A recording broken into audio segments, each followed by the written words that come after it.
So, new stuff happening. I guess let's just get right into it.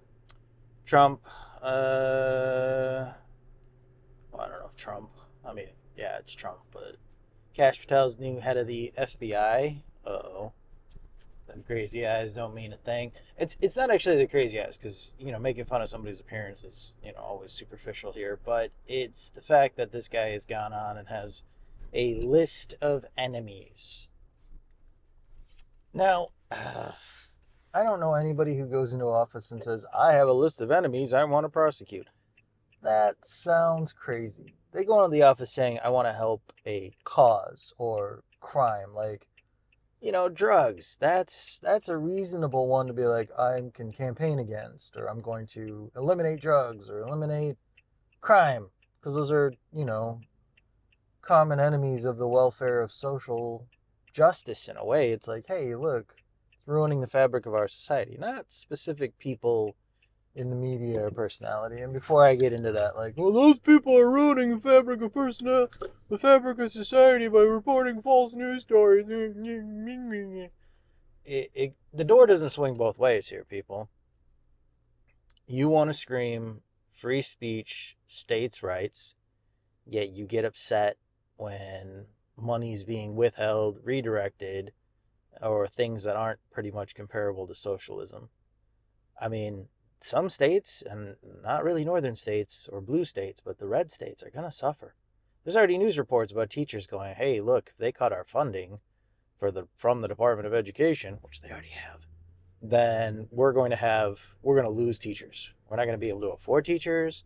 Our classroom sizes are going to be bigger. We can't effectively teach. That's a problem, right?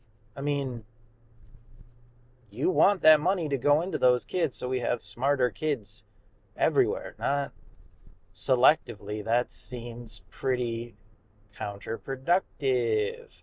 Just like the media, because you want people to be able to say whatever we want. Okay, cool. But then how do you have a list of enemies in the media that are saying things that you don't like?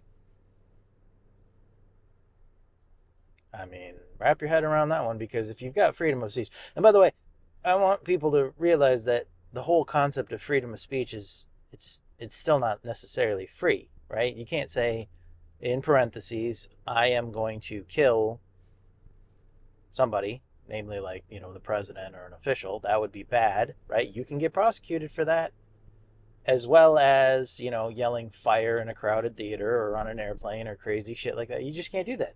There are certain things that we limit.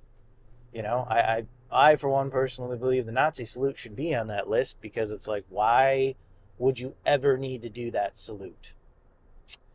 If you've studied history and the people that have died for that symbol of hate, it should be outlawed. But you want to scream free speech, and Elon can do it. I mean, it's a slippery slope, my friends. And you just can't have it both ways. So, either he's got to uphold the law as it is. Now here's where we get all tricky and be like, well, what if we change the law? Okay, fine, change the law. Because we voted for these assholes in power. If we voted for congressmen, if we voted for senators, and these senators do these things to change the law, then that's the way the society feels, in a way, right? That's how the system's supposed to work. That's what democracy is. Not a bunch of kingly proclamations. I'm getting off topic again. Anyway, so Kash Patel's in there. Doesn't have the recipe to go bad. But let's look at who's behind him. I think he did just nominate or secure Dan Bongino.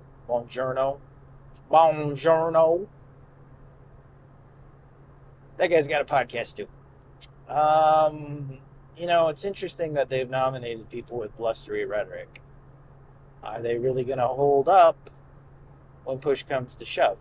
And I'm not talking about like when they've got power and they can just point at somebody and be like, arrest them. I'm talking about when chips get down, things get really hard. They've already tried to eliminate the ATF. I'm not really sure what about that one. I don't understand that. Like, why? What is the point of that? To make things more safe, less safe? I don't know.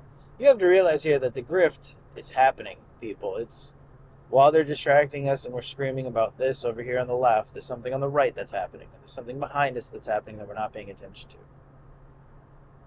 Obviously, there's Russian collusion because Trump is spouting Russian talking points almost verbatim. Whether or not you believe that Agent Krasnov bullshit, he's saying Ukraine started the war. Okay, like, you can't defend that. Him withdrawing from NATO, potentially ruining it. Okay, there goes all of America's soft power.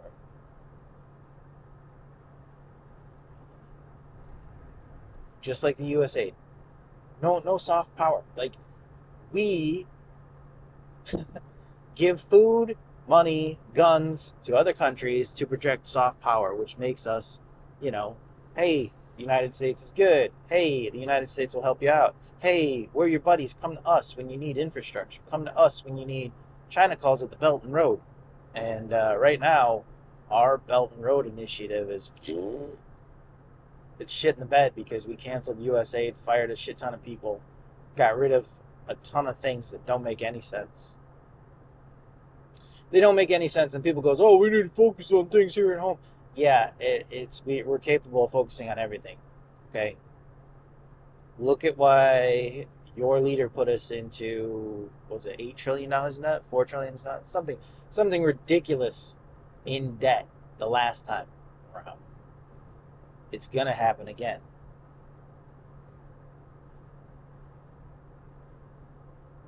It's hard to argue with facts. It's hard to argue facts with people who can't see reason. It's pain in the butt.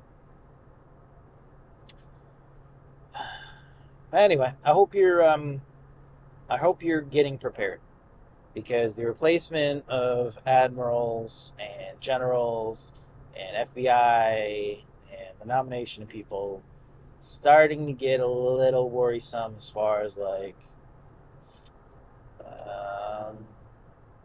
they're not going to weaponize the use of it. They could weaponize the use of it. They really, honestly, and truly could weaponize it, and this is how they do it. And if they do weaponize it, well, things are going to get rough. This is the thing that my wife's been screaming about, and I've been going, no, they can't. They wouldn't do that. The military would stand up long before that, but I'm a little hesitant. There could be enough jackbooted thugs that they would make these things come true. And so we need to practice. Learn how to start a fire in the wild.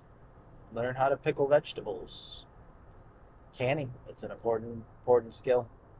Learn how to assemble and clean weapons. Make sure they're nice and sharp and oiled, because the day that happens will be the day that we'll need to fight for it. And listen, people who are going, well, let's run away, let's go to Canada, let's go to London, let's go to... I got one thing to say to you. Actually, I got a couple things to say to you. Number one, go ahead, go. What happens when America is taken over by rhetoric and starts to attack outside? You going to be safe there? No, you're not, because America number one, we got a lot of nuclear weapons. You don't think that these crazy ass people, I don't even know what else to call them, couldn't start an all-out war against the fucking world? You are wrong. We spend the most in military by a margin of, I think, 3-1. Maybe even 4-1. I mean, that's 4-1 over China, who's got 4 times the population of us. So, yeah, we could start a war with the world, which means you're not safe pretty much anywhere. I mean, maybe in the Middle East for once. Yay! But that's one. And number two, as Americans, we all have responsibilities to make our country better. If you want to run away at the sign of trouble, then you're not the one that's going to make your country better. You all, includes me, my friends, my wife, my daughters, my parents, we all have a dedicated responsibility to what we are. It may not be called America anymore. It may not be called the United States. We have a responsibility to here. This is what I'm saying. To run away from that responsibility, that's pretty un-American to me. That's almost as bad as what they're doing. So just remember that. Have your pitchforks nice and sharpened. It could be time. Go on the offensive.